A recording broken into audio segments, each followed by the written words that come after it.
In April of 1961, 63 years ago this week, some new acts were playing at the Crystal Palace in Gaslight Square. New names to the general public back then, well known to us today. The Smothers Brothers were the headliners. An 18-year-old cabaret singer by the name of Barbra Streisand, who hadn't yet dropped the middle A, was the opening act.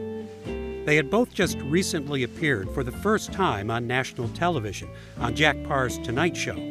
And that was giving a boost to their young careers, but they weren't so famous yet as to demand top salaries. Crystal Palace owner Jay Landesman had an eye for young talent.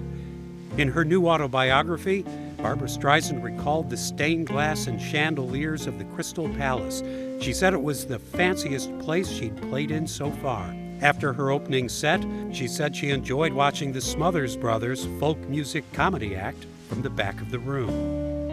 There was about a 5-6 year period, a shining moment there in St. Louis. And Tommy Smothers, who died this past December, was interviewed in a local documentary and remembered the Crystal Palace, Jay Landesman, and the whole Gaslight Square scene.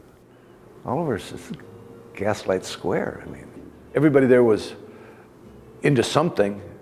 I mean, either a writer or a poet or something, and they were just full of interesting people.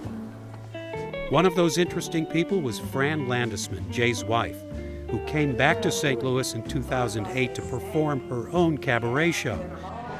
But back in '61, she too was something of an up-and-comer as a lyricist.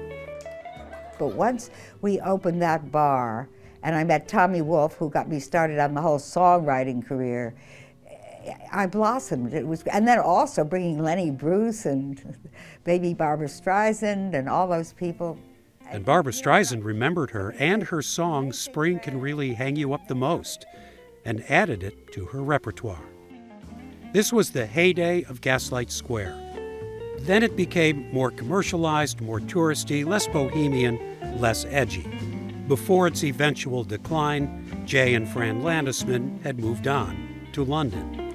And the Smothers Brothers and Barbra Streisand, they did pretty well for themselves. The reviews here in 1961 were good.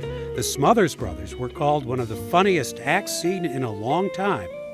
And Barbra Streisand, it was said, was especially good with sultry ballads and showed considerable promise. When these up-and-comers opened at Gaslight Square's Crystal Palace, this week in St. Louis history, 63 years ago.